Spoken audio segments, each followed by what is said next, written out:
بسم اللہ الرحمن الرحیم ولا قوة إلا بالله العلي العظيم. أعوذ بالله من الشيطان اللعين الرجيم. بسم الله الرحمن الرحيم. الحمد لله الذي علا في توحده ودنا في تفرده وجلا في شانه وعظم في أركانه وقهر جميع الخلق بقدرته وبرهانه والصلاة والسلام على أشرف الأنبياء والمرسلين حبيب الله العالمين مولا ومولى الثقلين جد الحسن والحسين مولانا أبي القاسم محمد وعلى أهل بيته الطيبين الطاهرين المعصومين المظلومين المنتجبين لا سيما بقية الله في الأرضين واللعنة الدائمة الباقية العاجلة على أعدائهم ومنكري فضائلهم وغاصبي حقوقهم أجمعين من الآن إلى يوم الدين. أما بعد فقد قال الله الحكيم في محكم كتابه بسم الله الرحمن الرحيم هو الذي بعث في الأميين رسولا منهم يتلو عليهم آياته ويزكيهم ويعلمهم الكتاب والحكمة وإن كانوا من قبل لفي ضلال مبين. صلوات پڑھیں محمد وآل محمد. سب سے پہلے تو میں تمام دوستوں کی خدمت میں عرض سلام پیش کرتا ہوں اور ساتھ ہی پروردگار عالم کا شکر ادا کرتا ہوں کہ جس معبود نے ہمیں اور آپ کو اس اہم بحث کے لیے ایک جگہ پر اکٹھا ہونے کی توفیق عنایت فرمائی. میں اسی طرح تمام ان افراد کا بھی شکر گزار ہوں جنہوں نے اس طرح کے درس کا انعقاد کیا ہے اور اللہ تعالیٰ سے دعا گو ہوں کہ اللہ تعالیٰ ہم سب کو ان چند دنوں میں زیادہ سے زیادہ اخلاقی باتیں سمجھنے اور ان پر عمل کرنے کی توفیق عنایت فرمائے. آپ سب حضرات اس بات سے آگاہ ہیں کہ ہم و آپ یہاں پر جو جمع ہوئے ہیں وہ ایک اخلاقی بحث کے لیے جمع ہوئے ہیں جسے اگر ہم درس اخلاق کہیں یا تہذیب نفس کے جلسات کہیں، جو بھی کہیں، بہرکیف دعا یہی ہے کہ اللہ تعالیٰ آپ کو بھی اور مجھے بھی ان باتوں پر عمل کرنے کی توفیق عنایت فرمائے جو باتیں آپ کی خدمت میں ان دنوں بیان ہوں گی. آج جیسا کہ آپ سب جانتے ہیں جو سوال بیان کیا گیا تھا وہ ہے اخلاق کیوں ضروری ہے. یعنی ایک بہترین سوال کہ اخلاق ہماری زندگی میں کیوں ضروری ہے. اگر ہم اخلاق کے بارے میں نہ جانیں تو کیا نقصانات ہیں، اگر جان جائیں تو اس کے بینیفٹ اور فائدے کیا ہیں. میں اپنی گفتگو کا آغاز، چونکہ بحث کافی اختصار کے ساتھ اور کافی شارٹ میں آپ کی خدمت میں بیان کرنا ہے، لہذا بہت تمہیدی گفتگو آپ کی خدمت میں بیان کرنے سے پرہیز کروں گا.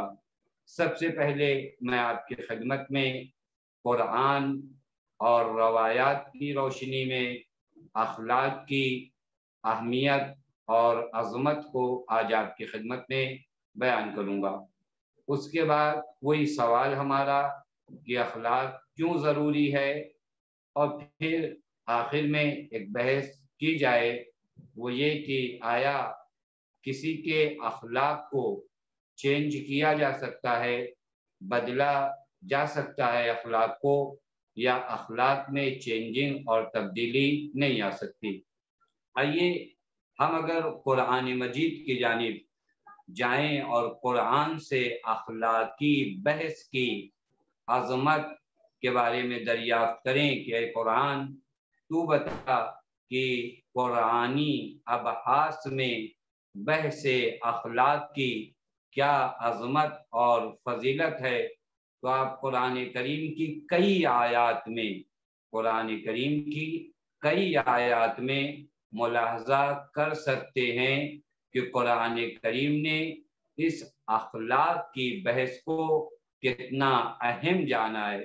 حتیٰ بعض آیات کریمات میں اخلاق کو ہدف بعثت بتایا گیا، یعنی انبیاء علیہ السلام کو مبعوث کرنے کا جو مقصد قرآن نے بیان کیا ہے، ان مختلف مقاصد میں سے ایک مقصد جو قرآن نے بیان کیا وہ اخلاق نیک ہے۔ میں قرآن کی چند ایک آیات آپ کی خدمت میں بیان کر دوں۔ ایک یہی آیت کریمہ جس کی تلاوت میں نے آپ کی خدمت میں ابتدائے جلسہ میں کی، جو سورہ جمعہ کی آیت نمبر 2 ہے، جہاں پر واضح لفظوں میں پروردگار عالم ارشاد فرماتا ہے هو الذی بعث فی الامیین رسولا منہم، وہ خدا جس نے لوگوں کے درمیان انہی میں سے ایک رسول کو مبعوث کیا۔ اس رسول کا کام کیا ہے؟ یتلو علیہم آیاتہ، کہ وہ رسول ان لوگوں کے درمیان آیات خدا کی تلاوت کرے۔ وَيُزَكِّيهِمْ، یہی ہمارا بحث گفتگو ہے، اور رسول آ کر ان کو تزکیہ کرے، ان کو پاک کرے، یہی اخلاق ہے۔ وَيُعَلِّمُهُمُ الْكِتَابَ وَالْحِكْمَةَ وَإِنْ كَانُوا مِنْ قَبْلُ لَفِي ضَلَالٍ مُبِينٍ۔ یہ ایک آیت جہاں پر قرآن کریم نے اخلاق کے بارے میں گفتگو کی، تزکیہ نفس یعنی اخلاق۔ اب انشاءاللہ دھیرے دھیرے آپ کی خدمت میں اخلاق کا معنی پیش کروں گا۔ پھر دوسری آیت اگر آپ دیکھیے، وہاں قرآن مجید، یہ سورہ جمعہ کی آیت نمبر 2 تھی۔ اگر درس کے بعد کچھ برادران یا خواہران چاہتے ہوں کہ جا کر ان آیات کو رجوع کریں تو ان کے لیے حوالہ بھی پیش کر دیا کہ سورہ جمعہ کی آیت نمبر 2 ہے۔ اس کے بعد سورہ آل عمران کی آیت نمبر 164، جہاں پر قرآن ارشاد فرماتا ہے لَقَدْ مَنَّ اللَّهُ عَلَى الْمُؤْمِنِينَ، اللہ نے مومنین پر احسان کیا، منت کیا، کیا اذ بعث فیہم رسولا، کہ اللہ تعالیٰ نے ان کے درمیان رسول بھیجا، من انفسہم، جو رسول انہی میں سے ہے۔ اس رسول کا کام کیا ہے؟ سیم وہی کام جو سورہ جمعہ میں بیان ہوا تھا، یتلو علیہم آیاتہ، کہ وہ آیات خدا کی تلاوت کرے، وَيُزَكِّيهِمْ وَيُعَلِّمُهُمُ الْكِتَابَ وَالْحِكْمَةَ وَإِنْ كَانُوا مِنْ قَبْلُ لَفِي ضَلَالٍ مُبِينٍ۔ یہ 2 آیت کریمہ۔ اس کے بعد تیسری آیت سورہ بقرہ کی آیت نمبر 151، جہاں پر قرآن اس طرح ارشاد فرماتا ہے کما ارسلنا فیکم رسولا منکم یتلو علیکم آیاتنا ویزکیکم ویعلمکم الکتاب والحکمہ۔ اس آیت کریمہ میں بھی اگر آپ دیکھیے وہی لفظ تزکیہ یعنی اخلاق۔ چوتھی آیت کریمہ سورہ بقرہ کی آیت نمبر 129، یہ آیت کریمہ در حقیقت جناب ابراہیم کی دعا ہے۔ جناب ابراہیم نے جب خانہ کعبہ کی تعمیر کر دی تو چند دعائیں کی پروردگار عالم سے. ان دعاؤں میں سے ایک دعا یہ ہے ربنا وابعث فیہم رسولا منہم. اللہ سے دعا کر رہے ہیں ابراہیم خلیل کہ میرے اللہ ان کے درمیان رسول بھیج جس کا کام کیا ہو یتلو علیہم آیاتک تیری آیات کی تلاوت کرے وَيُعَلِّمُهُمُ الْكِتَابَ وَالْحِکْمَةَ کتاب و حکمت کی تعلیم دے وَيُغَّكِّيهِمْ یہی لفظ ہے وَيُغَّكِّيهِمْ اور ان کا تزکیہ کرے انہیں پاک کرے ان کا اخلاق سنوارے. 5ویں آیت سورہ شمس کی آیت نمبر 9 اور 10 ہے. یہاں پر بھی اگر آپ دیکھیے قرآن کریم کہتا ہے قد افلح من زکاہا وقد خاب من دساہا. چند قسموں کے بعد پروردگار عالم نے یہ اہم مسئلہ بیان کیا کہ کامیاب کون لوگ ہیں, کامران کون لوگ ہیں, کون لوگ سعادت مند ہیں, کون لوگ کامیاب ہیں. تو قرآن کہتا ہے قد افلح من زکاہا وہ جنہوں نے اپنے وجود کو پاک کیا ہے یعنی اخلاق نیک سے اپنے وجود کو سنوارا ہے وہ لوگ کامیاب ہونے والے ہیں. بس اس آیت کریمہ میں بھی دیکھ لیجئے اسی طرح ایک آیت جو آپ سب پڑھتے ہیں قد افلح من تزکا وذکر اسم ربہ فصلی. ان تمام آیات میں یہاں سے بہت تیزی کے ساتھ گزر رہا ہوں تاکہ جن بحثوں کی جانب آج کے اس جلسے میں آپ کی خدمت بس اس مسئلے کو سمجھیے کہ یہ اخلاق کا مسئلہ کس قدر اہم ہے کہ قرآن مجید 4 آیات جو میں نے ابتدا میں آپ کی خدمت میں بیان کی ہے ان 4 آیتوں میں انبیاء کی بعثت کا مقصد جو قرآن بیان کر رہا ہے وہ اخلاق ہے, وہ تہذیب نفس ہے, وہ تزکیہ نفس ہے, جو بھی نام آپ رکھنا چاہیں اخلاق نیک, تہذیب نفس, تزکیہ نفس, روح کی پاکیزگی. یہ موضوع کتنا اہم ہے کہ قرآن کریم انبیاء کی بعثت کا جو مقصد بیان کر رہا ہے وہ اسی چیز کو بیان کر رہا ہے تزکیہ نفس کو. حتیٰ یہاں پر اگر آپ حضرات نے ملاحظہ کیا ہو تو 3 آیات میں تزکیہ کو کیا کیا گیا ہے مقدم کیا گیا ہے کس کے اوپر تعلیم کے اوپر, اور ایک جگہ تعلیم کو مقدم کیا گیا تزکیہ پر. یہاں پر بھی اگر آپ غور فرمائیے تو در حقیقت یہاں پر بھی قرآن کی ایک لطافت ہے. قرآن بتانا چاہ رہا ہے کہ وہ مقصد نہائی, وہ آخری مقصد, وہ آخری منزل تزکیہ نفسی ہے, لیکن یہ تزکیہ نفس حاصل کہاں سے ہوگا علم سے حاصل ہوگا. لہذا علم مقدمہ بنے گا تزکیہ نفس کے لیے. آپ ان تمام آیات میں حتیٰ میں نے جو آخری آیت آپ کی خدمت میں پڑھا قد افلح من تزکا وذکر اسم ربہ فصلی, اس آیت کریمہ میں بھی اگر آپ دیکھیے تو اخلاق کو یعنی تزکیہ نفس کو یعنی تہذیب نفس کو ذکر خدا اور نماز پر بھی مقدم کیا گیا. کیوں؟ شاید یہ پیغام پہنچانا ہو ہم جیسے لوگوں کو, وہ یہ کہ نماز ہو یا ذکر الہیہ ہو یہ ہر دو اس وقت صحیح ہوں گے جب تمہارا وجود پاک ہوگا, جب تم اخلاق نیک سے آراستہ ہوگے. بس اگر ان تمام آیات کا ایک نتیجہ نکالا جائے یہ ہوگا کہ مسئلہ اخلاق بہت اہم ہے, اور اگر یہ کہا جائے تو بالکل غلط نہیں ہوگا کہ دین مبین اسلام اخلاق کے مسئلے کو ایک بنیادی اور بیسک مسئلہ بتاتا ہے کہ اگر یہ بنیاد صحیح ہوگی تو پھر اس کے بعد جو تعمیر دین کی عمارت کھڑی ہوگی وہ عمارت صحیح ہوگی. لیکن اگر یہ بنیاد صحیح نہیں ہوئی تو پھر اس کے بعد دین بھی بیکار ہے, یعنی وہ دین نہیں ہے جس دین میں صحیح اخلاق نہیں ہے. اب انشاءاللہ اخلاق کا معنی آپ کی خدمت میں ان دنوں بیان ہوگا, چونکہ اخلاق کا جو معنی بھی ہے وہ ہمارے ذہن میں بہت مختصر زمانہ ہے۔ ہم کیا سمجھتے ہیں اخلاق کا مطلب؟ ہم سمجھتے ہیں کہ اخلاق کا مطلب دوسروں سے اچھے سے پیش آنا، سلام علیکم، بڑوں کے احترام میں کھڑ، یہ سب اخلاق ہے، لیکن اتنا ہی اخلاق نہیں ہے۔ اخلاق کا دائرہ کافی وسیع ہے، کافی بڑا ہے۔ ہم نے اس کے معنی کو کیا کیا ہے، تھوڑا سے کم کر دیا ہے۔ اگر اخلاق کی نسبت آپ روایات میں آئیے تو بے انتہا روایات اخلاق کے موضوع اور اخلاق کی اہمیت کو بیان کرتے ہیں۔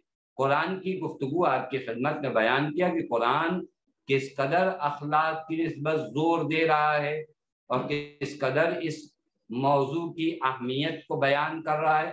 روایات میں بھی اگر آپ آئیے تو پیغمبر اکرم صلی اللہ علیہ وآلہ وسلم ارشاد فرماتے ہیں کہ انما بعثت لأتمم مکارم الاخلاق۔ پیغمبر اکرم صلی اللہ علیہ وآلہ وسلم ارشاد فرماتے ہیں کہ میں مبعوث ہوا ہوں، یعنی مجھے اللہ نے جو بھیجا ہے وہ صرف اس لیے کہ فضائل اخلاقی کو مرحلہ تکمیل تک پہنچاؤں۔ یہ انما شاید بعض دوستان اگر عربی گرامر سے واقف ہوں یا اگر نہ ہو تو میں ان کی خدمت میں عرض کروں، لفظ انما حصر کے لیے آتا ہے، یعنی میں صرف اس کام کے لیے آیا ہوں۔ پیغمبر یہاں فرما رہے میرا صرف آنے کا مقصد یہ ہے کہ فضائل اخلاقی کو مرحلہ کمال اور مرحلہ تکمیل تک پہنچاؤں۔ یہ ایک روایت۔ دوسری روایت، وہاں پر حضرت امیر یعنی امام علی علیہ السلام ارشاد فرماتے ہیں کہ اگر کوئی جنت کی امید نہ رکھے، دوزخ کا خوف نہ رکھے، نہ اسے ثواب کی امید ہو، نہ عقاب کا ڈر ہو، پھر بھی اس انسان کے اوپر اخلاقی فضائل کا حاصل کرنا ضروری ہے، کیونکہ اس کی کامیابی کا راستہ اخلاق نیک کی وجہ سے۔ وہ حدیث ہے، مولا فرماتے ہیں لو کننا لا نرجو جنتن ولا نخش نارن، نہ ہمیں جنت کی امید ہے نہ جہنم کا خوف ہے، ولا ثوابن ولا عقابن، اور اگر کوئی ایسا انسان ہو کہ جو نہ ثواب کو مانتا ہو نہ عقاب کو مانتا ہو، لکان ینبغی لنا ان نطالب بمکارم الاخلاق، اس کے باوجود بھی ہمیں اخلاقی فضائل کے حصول میں تلاش اور کوشش کرنی پڑے گی۔ ایک روایت اور ملتی ہے جس روایت میں حضرت امیر علیہ السلام ارشاد فرماتے ہیں راس العلم، یعنی انتہائی علم، سب سے بڑا علم کیا ہے؟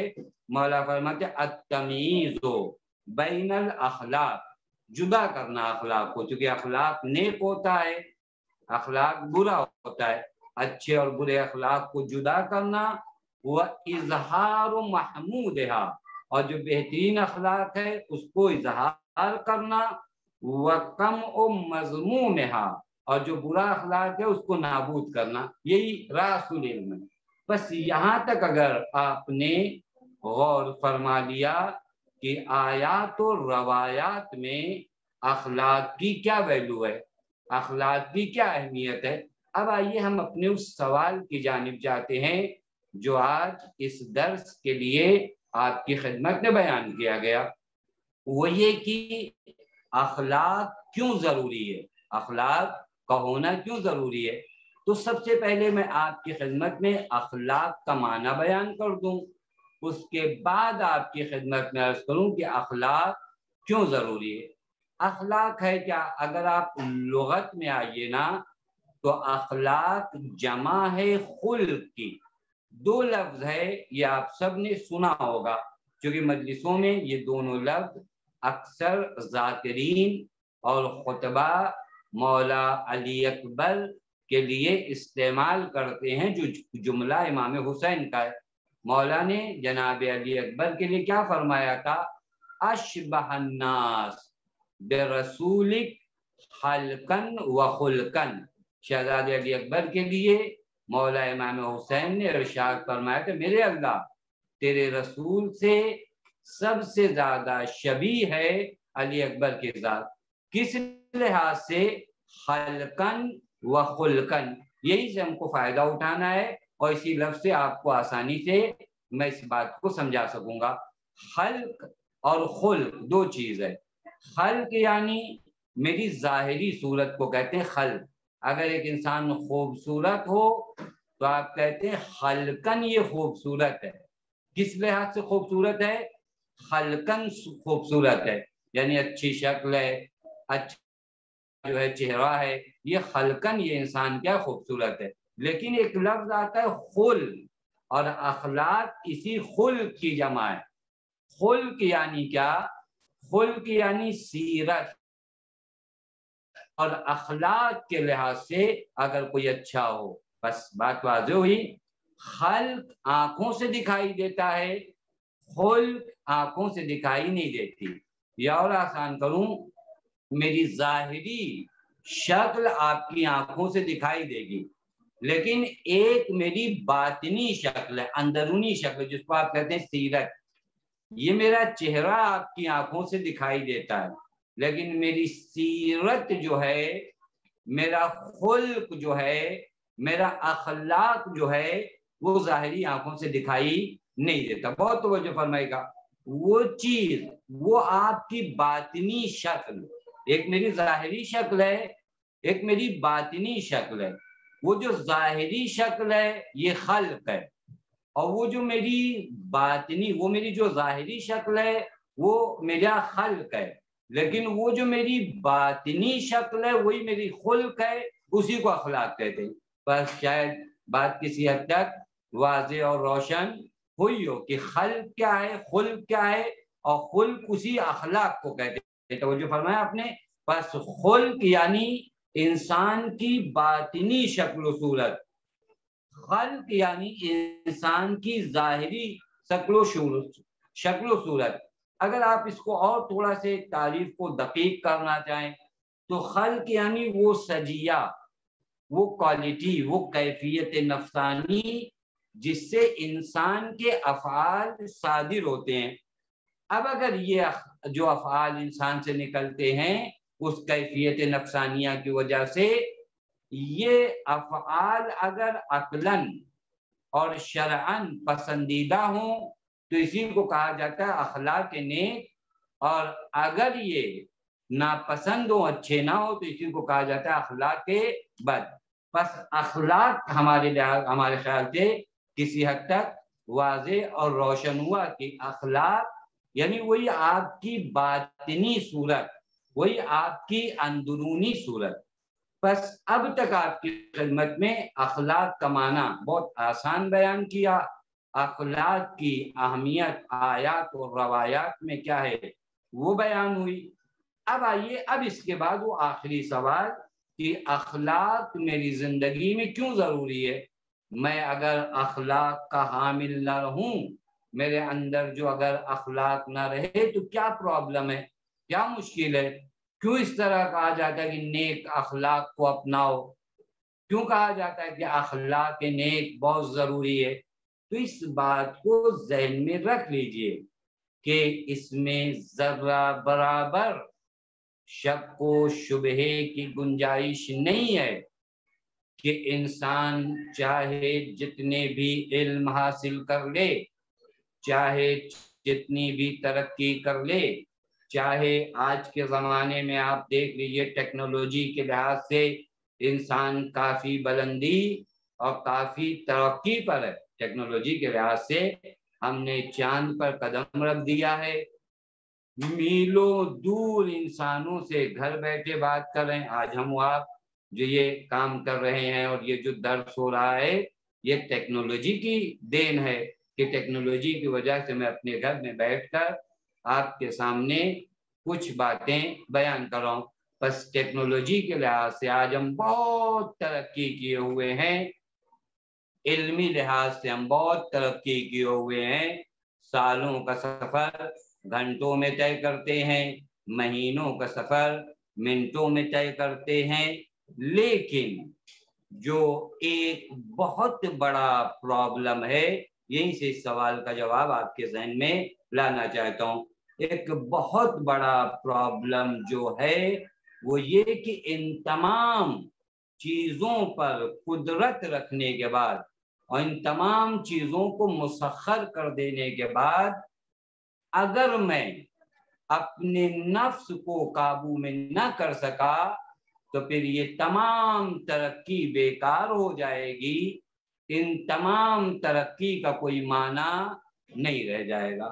بہت زیادہ ترقی دنیا نے کی ہے، قابل مبارکباد ہے، لیکن سوال یہ ہے یہ اتنی تمام ترقی کرنے کے بعد بھی اگر انسان اپنے آپ پر تسلط اور اپنے آپ پر مسلط نہ ہو سکے، اپنے آپ پر اگر قابو نہ رکھ سکے، اپنے سرکش نفس کو اگر سنبھال نہ پائے اور سرکش نفس کی مہار اگر اس کے ہاتھوں میں نہ ہو تو یہ تمام ترقیاں جو ہوئی ہیں یہ انسان کے فائدے میں ہونے کے بجائے انسان کے نقصان میں تمام ہوں گی۔ توجہ فرما لیں، گزشتہ زمانے میں اگر آپ غور کریے، گزشتہ زمانے میں گناہ کرنا سخت تھا، لیکن آج کے زمانے میں ٹیکنالوجی کی وجہ سے گناہ کرنا آسان ہوا یا آسان نہیں ہوا۔ گزشتہ زمانے میں اگر جنگ ہو رہی ہو تو اس جنگ کا نقصان آپ کس کو پہنچا سکتے ہو؟ وہ لوگ جو میدان جنگ میں آپ کے سامنے آئے ہیں۔ لیکن آج اس ترقی کی وجہ سے اگر جنگ ہو تو اس جنگ کا نقصان ہم ان لوگوں کو بھی پہنچاتے ہیں جو جنگ میں سامنے نہیں آئے۔ ایک بم، ایٹم بم گرتا ہے، پورے کا پورا شہر نابود ہو جاتی۔ کس وجہ سے ہوا؟ اس وجہ سے ہوگی ہم ترقی یافتہ ہو گئے۔ لیکن یہ ترقی آپ بتائیے مجھے انصاف سے، یہ ترقی انسان کے فائدے میں نقصان میں؟ اگر اخلاق ہو، یہیں پر بس یہیں پر آپ سے گفتگو کرنا ہے، اگر اخلاق ہو تو یہ تمام ترقیاں انسان کی خدمت میں کام آئیں گی، لیکن اگر اخلاق نہ ہو تو یہ تمام ترقیاں انسان کے نقصان میں جاتی ہیں، کیونکہ اخلاق نہیں ہے۔ تو جب اخلاق نہیں ہے تو انسان کیا کرتا ہے؟ انسان ایسے دور میں جب اس کے پاس اخلاق انسانی اور ارزش انسانی اور انسانی ویلیوز کا لحاظ نہ ہو تو یہ انسان کیا کرے گا؟ یہ انسان لوگوں کو لڑائے گا، پھر اپنے نفع کے لیے، اپنے فائدے کے لیے یہ انسان اسلحے بنائے گا اور پھر یہ اسلحے لوگوں کو بیچے گا اور کچھ لوگوں کو حکم دے گا کہ ان اسلحوں کو تم مظلوموں پر برساؤ۔ یہ کہاں سے یہ پرابلم آتا ہے؟ جب انسان کا وجود اخلاق سے خالی ہو۔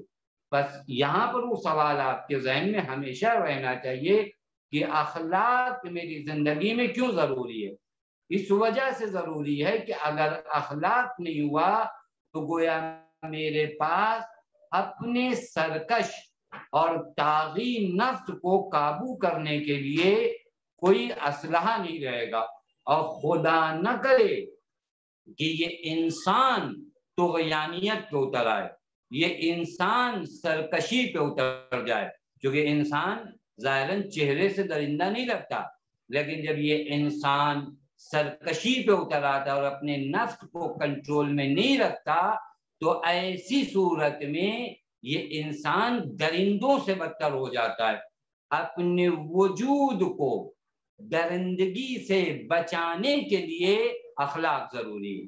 تو جو فرمائے سوال کا جواب میں کئی زاویے سے آپ کی خدمت میں، اپنے وجود کو درندگی سے بچانے کے لیے اخلاق ضروری ہے، اپنے سرکش نفس کو قابو میں رکھنے کے لیے اخلاق ضروری ہے۔ تو جو فرما رہے ہیں اخلاق کی اہمیت ہر دور میں تھی، اخلاق ہر دور میں ضروری تھا، لیکن میں سمجھتا ہوں کہ اس دور میں اخلاق اور بہت زیادہ ضروری ہے، جبکہ معاملہ کیا برعکس ہو رہا ہے، اس دور میں اخلاق کی جانب دھیان نہیں دیا جا رہا ہے۔ بس یہ چیز آپ کی خدمت میں واضح کیا کہ اخلاق انسان کے نفس کو قابو میں رکھنے کے لیے ضروری ہے، اور آسان کروں آپ کی خدمت میں، تاکہ ہمارے جو جوان دوست ہیں شاید اگر گفتگو جو ہے تھوڑا سے گاڑی ہو جائے تو برداشت کر لیجئے گا۔ وہ یہ کہ دیکھیے توجہ فرمائیے گا، ایک ہمارے یہ جسم ہے نا، یہ ہماری باڈی، اخلاق کیوں ضروری ہے، اس سوال کو ہمیشہ اپنے ذہن میں رکھیے۔ آج اسی سوال کا جواب آپ کی خدمت میں عرض کر رہا ہوں۔ میری یہ باڈی، میرا یہ جو جسم ہے، اس جسم کو کچھ چیزیں ضروری ہیں، وہ نہ ملیں تو یہ میرا جسم کیا ہو جاتا ہے، بیمار ہو جاتا ہے۔ کچھ چیزیں کیا ہیں میرے جسم کے لیے نقصان دہ ہیں، وہ نہیں آنا چاہیے میرے قریب۔ بس یہ آپ لوگ سب جانتے، جسم کے لیے کچھ چیزوں کا ہونا ضروری ہے، جیسے پانی، کھانا، وٹامن کی چیزوں کا ہونا میرے جسم کے لیے ضروری ہے۔ نہیں ہوگا تو یہ جسم کیا ہوگا، دھیرے دھیرے نابود ہو جائے گا۔ اسی طریقے سے کچھ چیزوں کا نہیں ہونا ضروری ہے، وہ میرے جسم کے لیے کیا ہے، نقصان دہ، وہ اگر میرے جسم میں آ گئیں تو کیا ہوگا، میرا جسم پھر بھی نابود، ناکارہ اور لاغر ہو جائے گا۔ میرے دوستو عزیزو، جس طرح اس جسم کے لیے کچھ چیزوں کا ہونا ضروری ہے اور کچھ چیزوں کا ہونا ضروری نہیں ہے، اسی طرح روح انسانی کے لیے کچھ چیزوں کا ہونا ضروری ہے، کچھ چیزوں کا نہ ہونا ضروری ہے۔ وہ چیزیں جن کا ہونا ضروری ہے انہی کو ہم اخلاق نیک کہتے ہیں، وہ چیزیں جو میرے وجود میں، میری روح میں نہ ہوں انہی کو ہم اخلاق بد کہتے ہیں۔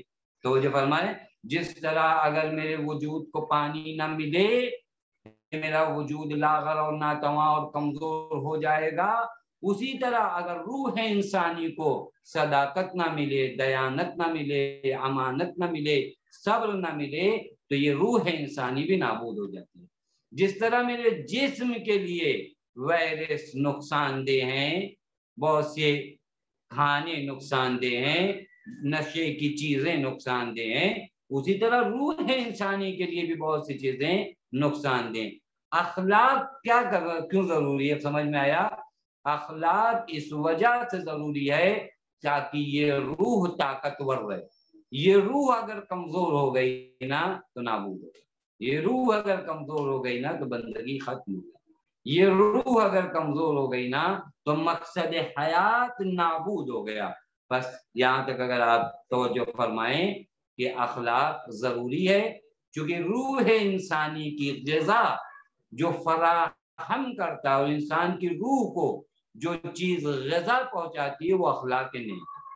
اس کے بعد ایک چیز آپ کی خدمت میں کروں، وہی سوال کا جواب میں بار بار کئی زاویے سے دے رہا ہوں تاکہ پہلا درس ہے، آپ حضرات کی خدمت میں بات واضح ہو جائے کہ اخلاق کیوں ضروری ہے، کیونکہ ہمارے سماج میں ہر طرح کے درس ہوتے ہیں، اخلاق کے حوالے سے درس نہیں ہوتا۔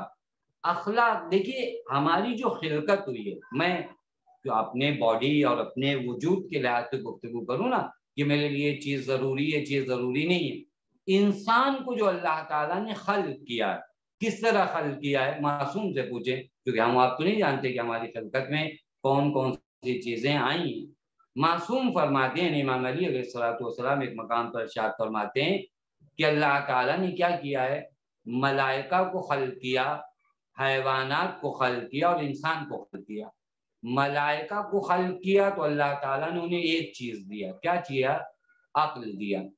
حیوانات کو خلق کیا تو اللہ تعالیٰ نے انہیں کیا دیا، شہوت دیا اور غضب دیا، ان کو عقل نہیں۔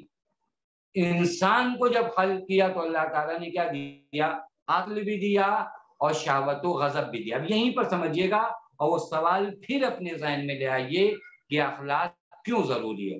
اللہ تعالیٰ نے جب ملائکہ کو خلق کیا تو عقل، وہ روایت کا متن بھی پڑھوں تاکہ وہ معصوم کے الفاظ آپ کے کانوں تک پہنچیں اور آپ کے قلوب کو نورانی کریں۔ امام فرماتے ہیں ان اللہ خص الملک بالعقل، اللہ تعالیٰ نے ملائکہ کو مخصوص کیا عقل سے، یعنی انہیں صرف عقل دیا، دون الشہوہ والغضب، ملائکہ کو قوت شہویہ اور غضبیہ نہیں دیا گیا۔ اسی وجہ سے ملائکہ کیا ہوتے ہیں، مطیع و فرما بردار پروردگار عالم، جو کہا عبادت خدا میں مشغول ہے۔ دون الشہوۃ والغضب، ملائکہ کو شہوت و غضب نہیں دیا گیا۔ وخص الحیوانات، اور جب اللہ نے حیوانات کو دیکھا تو حیوانات کو بہما یعنی شہوت اور غضب دونوں دیا، دونہ اسے عقل نہیں دیا، وشرف الانسان باعطاء الجمیع، لیکن اللہ نے جب انسان کو خلق کیا تو اسے مشرف کیا تمام چیزوں سے، یعنی کیا، عقل بھی دیا، شہوت بھی دیا، غضب بھی دیا۔ اب انسان کا ہنر کیا ہے؟ انسان کے پاس عقل بھی ہے، شہوت بھی ہے، غضب بھی ہے۔ انسان کا ہنر یہ ہے، انسان اگر کامیاب ہونا چاہتا ہے تو انسان کا ہنر یہ ہے کہ انسان کی قوت شہویہ اور انسان کی قوت غضبیہ عقل کے کنٹرول میں۔ بس ہنر کیا ہے؟ توجہ فرمائے، وہ سوال پھر ریپیٹ کریے کہ اخلاق کیوں ضروری ہے۔ انسان کے پاس قوت شہویہ بھی ہے جس سے وہ کسی چیز کی جانب جاتا ہے، قوت غضبیہ بھی ہے جس سے کسی چیز کو اپنے سے کیا کرتا ہے؟ دور کرتا ہے۔ ان دونوں قوتوں کو اگر انسان ان دونوں طاقتوں کی مہار کو اور دونوں کا کنٹرول اگر عقل کے حوالے کر دے تو انسان کامیاب ہو جاتا ہے۔ یہی انسان کا کام ہے۔ انسان کیا کرے؟ قوت شہویہ کو ختم نہیں کرنا ہے، قوت غضبیہ کو ختم نہیں کرنا، اللہ نے دیا ہے، غلط نہیں ہے یہ دونوں چیزیں، لیکن ان دونوں چیزوں کو عقل کے کنٹرول میں رکھنا ہے۔ تو یہ فرما رہے ہیں، مولا فرماتے ہیں فَإِنْ قَادَتْ شَهْوَتُهُ وَغَضَبُهُ لِعَقْلِهِ، اگر شہوت اور غضب تابع عقل ہو، یعنی عقل کے فالو کریں، قوت شہویہ اور قوت غضبیہ کس کو فالو کرے؟ عقل کو فالو کرے، تو سارا افضل من الملائکہ، تو اب یہ انسان نہیں ہے، یہ ملائکہ سے بھی افضل ہے۔ کیوں؟ لِوُصُولِهِ إِلَىٰ هَٰذِهِ الرُّتْبَةِ مع وجود المنازع۔ عجیب مولا نے جملہ ارشاد فرمایا، کہا کہ کیوں یہ ملائکہ سے افضل ہے؟ کہ اس وجہ سے ملائکہ سے افضل ہے کہ اگر ملائکہ رتبے تک پہنچتے ہیں تو وہاں کوئی لڑنے اور کوئی ان کو روکنے کے لیے نہیں ہے، کوئی منازع نہیں ہے۔ ملائکہ اگر خدا کی بہت زیادہ عبادت کریں تو بہت اچھی بات ہے، لیکن اگر انسان خدا کی اتنی ہی عبادت کرے تو انسان کا رتبہ زیادہ ہے۔ کیوں رتبہ زیادہ ہے؟ ملائکہ نے بھی اتنی ہی عبادت کیا، میں نے کہ میرا رتبہ کیوں زیادہ ہے؟ کہ چونکہ ملائکہ نے جو عبادت کیا تو ان کے پاس قوت شہویہ اور غضبیہ نہیں تھا، فقط قوت عقل تھی، لیکن تم نے کیا تو تمہارے پاس قوت شہویہ اور غضبیہ تھی، ان سے لڑ کر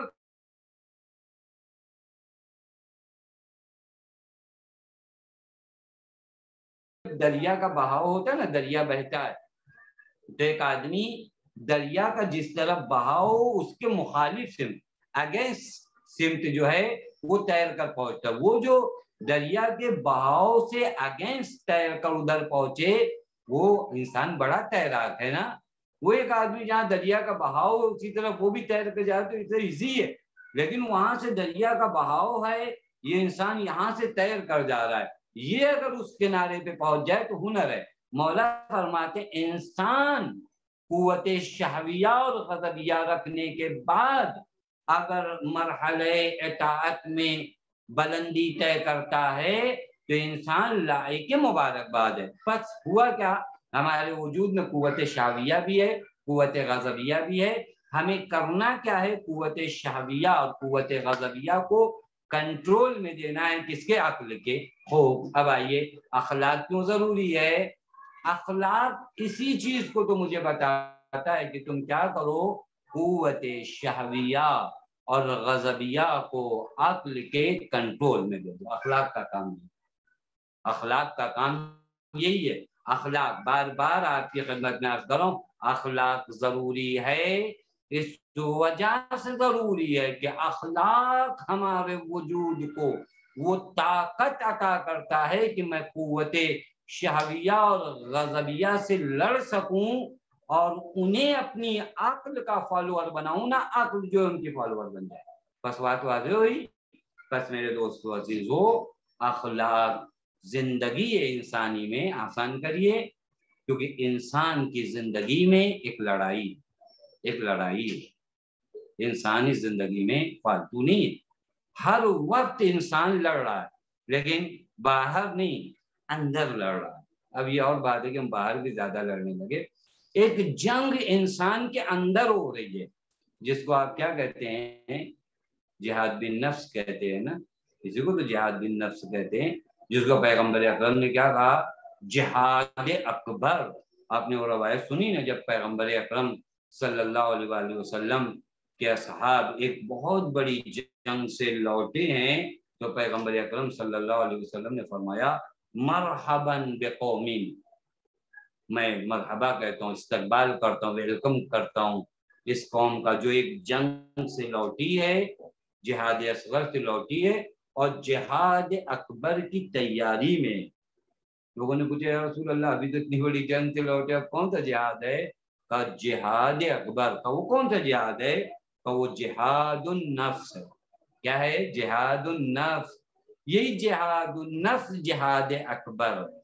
اس جہاد اکبر کے لیے جو اسلحہ ہوتا ہے، اسی اسلحے کو اخلاق کہتے ہیں۔ اس سے آسان ہے آپ کے سمجھ میں، کیا کروں؟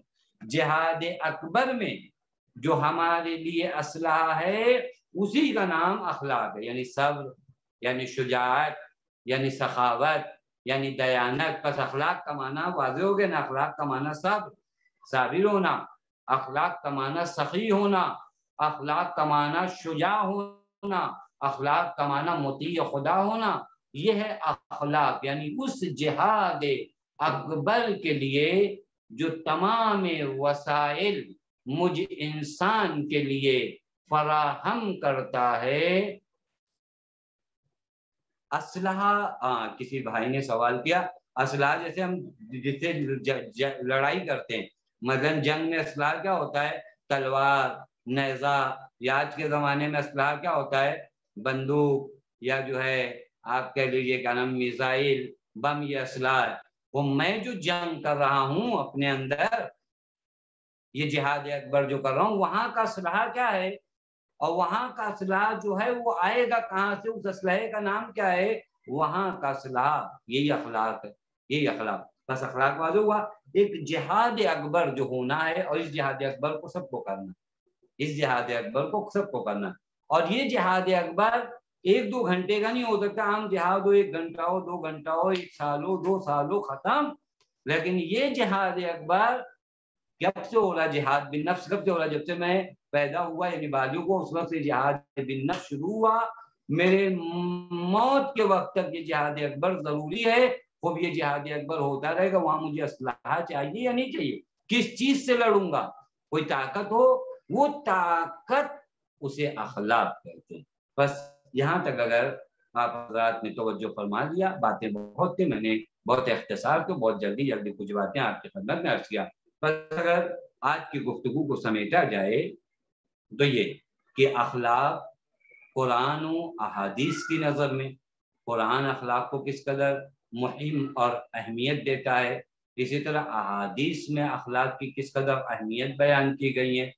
پھر اس کے بعد جو اخلاق کہتے کسے ہیں، یعنی وہ باطنی اور اندرونی کیفیت نفسانی کا نام اخلاق ہے۔ خلق اور خلق، عرض کیا کہ خلق ظاہری شکل ہے، خلق میری باطنی اور اندرونی شکل ہے۔ ہو سکتا ہے ظاہراً انسان دیکھنے میں اچھا ہو، لیکن خلقاً جو ہے اچھا نہ ہو۔ پھر اس کے بعد آپ کی خدمت میں عرض کیا کہ اخلاق کیوں ضروری ہے۔ وقت نہیں رہ گیا، بس یوں ہی کہہ کر گزر جاؤں کہ آیا اخلاق جو میرا ہے، اسے چینج کیا جا سکتا ہے، اسے بدلا جا سکتا ہے۔ ابھی میں جھوٹ بولتا ہوں، میں سچ بول سکتا ہوں۔ ابھی میں برائی میں زیادہ رہتا ہوں، اچھائی کی سمت سکتا ہوں۔ میں صبر نہیں کرتا، میں صبر تک۔ بعض افراد کہتے نہیں اخلاق جو بن گیا بن گیا، اب نہیں کچھ ہونے والا، جبکہ یہ بات بالکل غلط ہے۔ جس طریقے سے آپ دیکھیے، انسان اگر اپنے آپ کی تربیت کرے تو باقاعدہ طور پہ اپنے اخلاق کو چینج کر سکتا ہے، بدل کر سکتا ہے۔ آپ نے دیکھا ہوگا کہ ایک وحشی درندہ ہوتا ہے نا، تربیت کر کے اس کو بھی کیا کرتے ہیں، یہ جو زو وغیرہ میں جو شیر اور یہ سب ہوتے ہیں، ان کو تربیت کر کے کتنا یہ سرکس وغیرہ میں کتنا آسان بنا دیا جاتا ہے۔ خوب شیر ہے، لیکن اس کی درندگی کو ختم کر دیا تربیت کے ذریعے. اسی طرح انسانی وجود کے اخلاق کو بھی صحیح کیا جا سکتا ہے.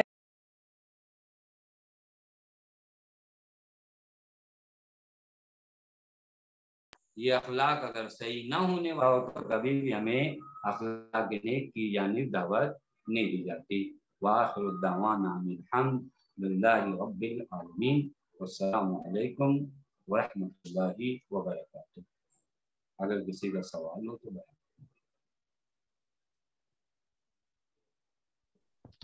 السلام علیکم. اگر کسی کو سوال ہو تو آپ چیٹ باکس میں پوچھ سکتے ہیں.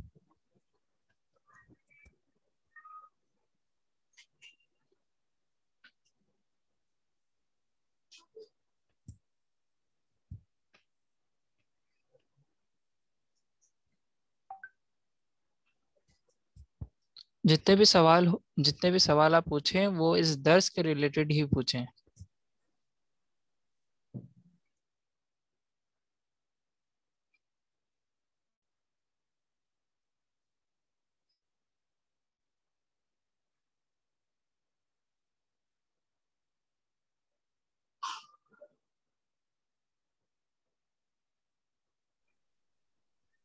یہ سورہ کا نام بتا دیں آپ. اگر آپ سے سورہ کا نام پوچھ رہے ہیں. سورہ کا نام نا یہ جو ہے اخلاق کے سلسلے میں دیکھیے. ایک ہم نے سورہ جمعہ پہلی آیت جو پڑھی سورہ جمعہ آیت نمبر 2. دوسری آیت جو پڑھی وہ سورہ آل عمران آیت نمبر 164. اور تیسری آیت جو پڑھی وہ سورہ بقرہ آیت نمبر 151. اور چوتھی آیت سورہ بقرہ آیت نمبر 129. اور پانچویں سورہ شمس آیت نمبر 9 اور 10. غالباً ان کا سوال دوسری آیت کے سلسلے میں تھا وہ سورہ آل عمران.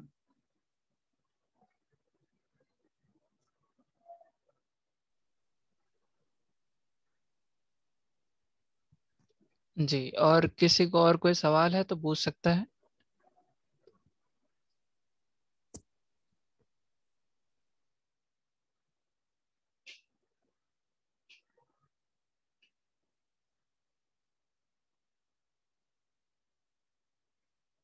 اوکے. جی. حضرت علی کی حدیث. جی کون سی حدیث؟ ایک حدیث جو ہے ہم نے آپ لوگوں کی خدمت میں دیکھیے یہ پڑھی حدیث جو مولا کائنات کی ہے. یہ لو کننا لا نرجو جنتن ولا نخشى نارا. یہ ایک حدیث پڑھی یہ بھی مولا کائنات سے تھی کہ جہاں مولا نے فرمایا کہ اگر جنت و جہنم کی بھی کسی کو امید نہ ہو. یعنی گویا مولا اس حدیث میں یہ فرمانا چاہتے ہیں کہ اخلاق جو ہے وہ تمہاری دینداری کو چھوڑو تمہاری دنیا کے لیے بھی ضروری ہے. تو جو فرمانے اس کے بعد ایک حدیث جو ہم نے آپ لوگوں کی خدمت میں پڑھی وہ یہ کہ رأس العلم التمییز بین الاخلاق. یعنی اگر جو ہے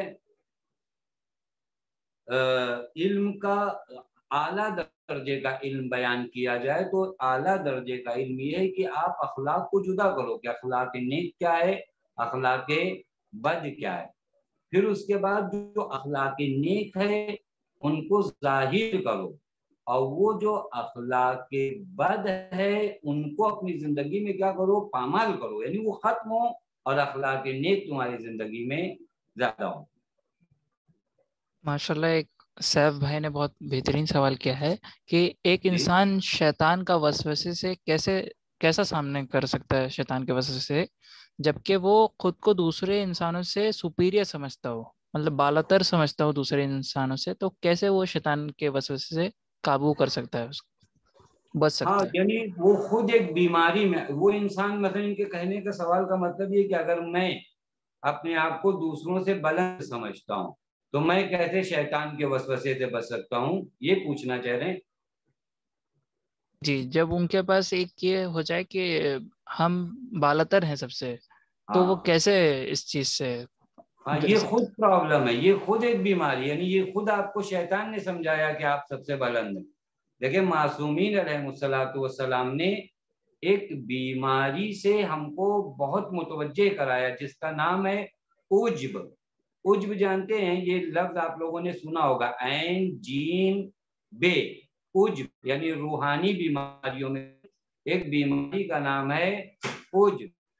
عجب کا معنی کیا ہوتا ہے؟ مطلب میں نماز پڑھوں نا تو مجھے لگنے لگے کہ ہاں جیسی نماز میں پڑھا ویسی نماز کوئی اور کیا پڑھے گا، یہ عجب ہے۔ یہ خود شیطان آ کر کیا کرتا ہے ہماری زندگی میں، ہم کو بتاتا ہے کہ نہیں تم بہت ٹھیک جا رہے ہو، تمہاری زندگی بہت، یہ انسان کو اپنی نسبت، دیکھیں میں آپ کی خدمت میں عرض کروں، جب اپنی باری آئے نا، ہمارے سماج میں ہوتا الٹا ہے، جب اپنی باری آئے تو اپنی نسبت سوء ظن رکھو، اور جب دوسرے کی باری آئے تو دوسرے کی نسبت حسن ظن رکھو۔ ہم لوگ کبھی جھگڑا بھی ہوتا ہے تو اپنے بارے میں برا نہیں سوچتے کہ میں نے کچھ غلط کیا ہوگا، کیونکہ میں اپنی نسبت کیا رکھتا ہوں؟ حسن ظن رکھتا ہوں، سوء ظن رکھتا ہوں دوسرے کی نسبت۔ لہذا عجب بھی جب انسان اپنے آپ کو بڑا جانے تو پھر ایسی صورت میں اسے پھر وہی شیطان کو یاد کرنا چاہیے کہ شیطان نے میرے اندر یہ کوالٹی پیدا کی کہ میں اپنے آپ کو بڑا سمجھ رہا ہوں۔ توجہ فرما رہے ہیں؟ تو یہ عجب ہے، یہ خود بیماری ہے، عجب کا علاج ہے۔ حتیٰ میں آپ لوگوں کی خدمت میں عرض کروں، کبھی کبھار ہوتا ہے چونکہ جوان ہے، اچھا سوال کیا، اور یہ بیماری اتفاق سے ان لوگوں کو زیادہ لگتی جو دیندار لوگ ہیں، یہ بے دینوں کو یہ عجب والی بیماری جو ہے کم لگتی ہے، یہ دیداروں کو زیادہ لگتی ہے۔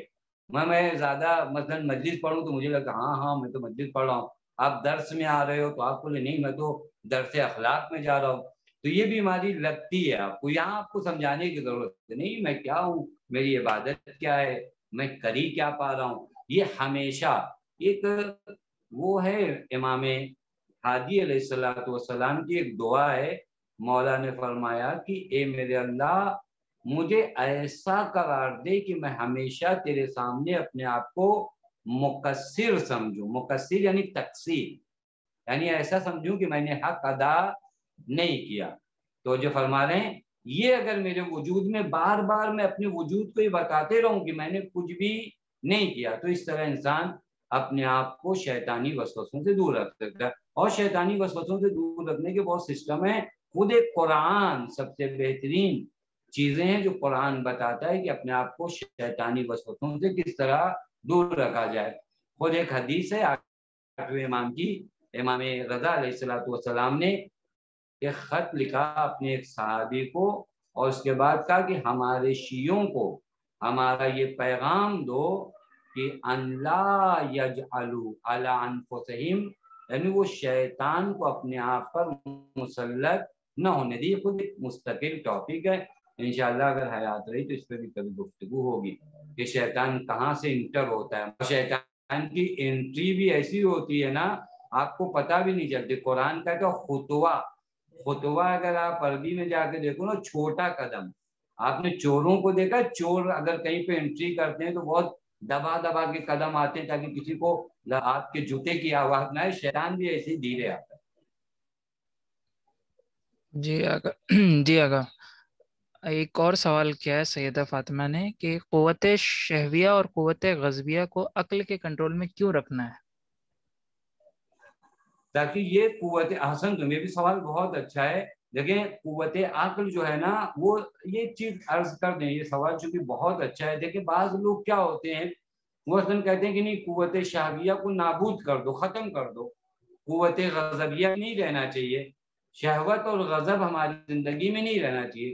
جبکہ اگر آپ توجہ کرو نا تو یہ خدا نے ہمارے وجود میں رکھا ہے، خدا نے کیا رکھا ہے؟ ہمارے وجود میں رکھا ہے۔ اب اگر ہمارے وجود میں یہ رکھا ہے تو اس کا فائدہ ہے، اس کا کیا ہے؟ میری زندگی میں فائدہ ہے۔ بعض لوگوں نے، آپ لوگوں نے دیکھا ہوگا، بعض لوگ وہ کرتے ہیں اور پھر اس کے بعد وہ سماج سے دور ہو گئے، معاشرے سے دور ہو گئے، اور شادی نہیں کر رہے، یہ نہیں کر رہے ہیں۔ یہ مسئلہ جو ہے اسلام یہ کبھی نہیں سکھاتا۔ اسلام کیا کہتا ہے کہ قوت شہویہ بھی ضروری ہے اور قوت غضبیہ بھی ضروری ہے، لیکن یہ دونوں کیا ہونا چاہیے؟ کنٹرول میں۔ اگر مثال دوں، جو سوال آیا ہے، دیکھیں دریا ہوتا ہے، دریا اگر اپنی حد میں ہو تو یہ دریا پورے سماج کو پانی پہنچاتا ہے۔ کیا کرتا ہے؟ پورے سماج کو پانی پہنچاتا ہے، پیاسوں کی پیاس بجھاتا ہے۔ لیکن دریا اگر طغیانیت کر جائے، سنتے نا کبھی کوئی سیلاب آتا ہے، سیلاب کیسے آتا ہے؟ جب دریا میں طغیانیت آ جاتی ہے. یہ طغیانیت آتی ہے تو کیا ہوتا ہے؟ لوگوں کے گھر ڈبو دیتا ہے، لوگوں کے جانور ڈبو دیتا ہے، لوگوں کی پراپرٹی ڈبو دیتا ہے. یہ طغیانیت. تو اگر یہ دریا کنٹرول میں ہو، کنٹرول میں بہے، تو خوب لوگوں کو اچھے طریقے سے پانی پلا رہا ہے. طغیانیت کرے تو لوگوں کو نابود کر رہا ہے. قوت شہویہ اور قوت غضبیہ بھی اگر عقل کے کنٹرول میں ہو تو انسان کے لیے مفید ہے. عقل کے کنٹرول میں نہ رہے تو ایسی صورت میں یہ کیا کرے گا؟ ہم کو جو ہے بیکار اور برباد کر دے گا. غضبیہ، ایک کسی نے سوال کیا، وہی غصہ. غصہ بھی ہم لوگوں کے تھوڑا سا شارٹ لفظ ہے. غضبیہ کا مطلب کیا ہوتا ہے؟ میں آپ کی مثال دوں. غضب یعنی کیا؟ جیسے کسی چیز کو اپنے آپ سے دور کرنا. مثلا میرے اندر جھوٹ کی نسبت غضب ہونا چاہیے. میرے اندر جھوٹ کی نسبت غضب کیا ہونا چاہیے؟ ہونا چاہیے. اگر غضب نہیں ہوگا تو اپنے آپ کو دور کیسے کرو؟ ظالم کی نسبت میرے اندر کیا ہونا چاہیے؟ غضب ہونا چاہیے. میں نے شاید کبھی عرض کیا تھا کہ اگر کسی کے اندر قوت غضبیہ نہیں ہے تو وہ بھی اپنا علاج کرے، وہ بیمار ہے. اگر کہیں ظلم ہو رہا ہے اور آپ کو غصہ نہیں آ رہا ہے تو آپ بیمار ہو. السلام علیکم. ہم آپ سب کے خوشگزار ہیں کہ آپ نے اس درس اخلاق کو اٹینڈ کیا اور اس میں آپ نے پارٹیسپیٹ کیا، اور خصوصاً مولانا کمال خان صاحب کی ہم شکریہ ادا کرتے ہیں کہ انہوں نے اس درس کے لیے ہمیں لبیک کہا اور اس درس کے لیے وہ راضی ہوئے. انشاءاللہ آگے بھی ایسے ہی درس وہ دیتے رہیں گے. اور میں یہ بتانا چاہتا ہوں کہ جیسے کہ آپ کو اس درس کا ہدف یہ ہے کہ ہم اخلاق کے بارے میں زیادہ سے زیادہ جانیں اور عملی زندگی میں، جیسے کہ آگا نے کہا، کہ اس کو اپنائیں اور فالو کریں. اور جیسے کہ آپ کو معلوم ہے کہ درس باقریہ نے ابھی درس اخلاق اور اس سے پہلے علوم قرآن پہ درس رکھے تھے. انشاءاللہ آگے بھی ہم لوگ نے ایک ٹاپکس ڈیسائیڈ کر کے رکھے ہیں. ان سبجیکٹس ہمارے رہیں گے قرآن، عقائد، اخلاق، احکام اور تاریخ یعنی ہسٹری. ہر ٹاپکس پہ، ہر سبجیکٹ پہ الگ الگ ٹاپکس پہ درس ہوں گے اور ہفتے میں ایک بار درس رکھا جائے گا. اور جیسے کہ آپ کو معلوم ہے کہ جیسے ہی احکام کا اخلاق کا سیشن ختم ہوتا ہے، یہ جیسے ہی آگا کا سیشن ختم ہوتا ہے اخلاق کا، ویسے ہی اس پہ کوئز رکھا جائے گا. تو اس کوئز میں اگر آپ کو پارٹیسپیٹ کرنا ہے تو میں ایک رجسٹریشن فارم کی لنک بھیجوں گا گروپ پہ. پلیز اس کو فل کر کے آپ کوئز میں پارٹیسپیٹ کر سکتے ہیں. اور ایک اور بات کہ انشاءاللہ آگے ایسے ہی جیسے اخلاق کا ختم ہوگا ویسے ہی ہم آگے بھی الگ الگ درس رکھیں گے. اور اگلے ٹاپکس پہ، الگ الگ ٹاپکس پہ، جیسے ہم نے سبجیکٹ آپ کو بتایا ہے، قرآن، اخلاق، عقائد، احکام اور تاریخ یعنی ہسٹری، ان پہ درس رکھا جائے گا. اور ایک سوال ہم سب کو ایک اپنے سے پوچھنا ہوگا کہ کیا دین اسلام، مطلب خدا کے دین کو ہم ایک ہفتے میں ایک گھنٹہ دے سکتے ہیں؟ کیا ایک ہفتے میں ایک گھنٹہ اللہ کے لیے نکال سکتے ہیں ہم؟ کیونکہ ہم ہر ایک اپنی زندگی میں مصروف ہے. کوئی جاب کر رہا ہے، کوئی اسٹوڈنٹ ہے، کوئی ہمارے بزرگ ہوں گے بہت سارے، اور جو کہ ان کے اوپر بہت ساری ذمہ داریاں ہوں گی. لیکن کیا ہم ایک ہفتے میں ایک گھنٹہ نکال سکتے ہیں اس کے لیے؟ یہ آپ سب کو، ہم کو پوری طرح سے بات کرے گی کہ ٹیم کو یہ چیز سوچنی پڑے گی، اینڈ آپ کو بھی یہ سوال اپنے آپ سے کرنا پڑے گا کہ کیا ہم ایک دن نکال سکتے، ایک گھنٹہ نکال سکتے ہیں. انشاءاللہ ایسے ہی درس چلتے رہیں گے اور آپ کی دعا سے اور آپ کی سپورٹ سے ہم لوگ ایسے ہی جاری رکھیں گے. اور ایک اور بات میں کہتا چلوں کہ جیسے کہ آپ کو معلوم ہے کہ یہ درس جو بھی ہیں اس پہ ہم لوگ نے پارٹیسپیشن فی نہیں رکھی ہے، نہ کہ کوئز میں ہم نے پارٹیسپیشن فی رکھی ہے. تو اگر آپ میں سے کوئی بھی ہمیں اس کے لیے سپورٹ کرنا چاہتا ہو یا اس درس میں یا کوئز میں کنٹریبیوٹ کرنا چاہتا ہو تو ہم آپ کو لنک بھیجیں گے، گوگل پے نمبر بھیجیں گے، اس میں آپ ہمیں جو چاہیں کنٹریبیوٹ کر سکتے ہیں. انشاءاللہ اگلے درس میں پھر ملاقات ہوتی ہے، تب تک کے لیے التماس دعا.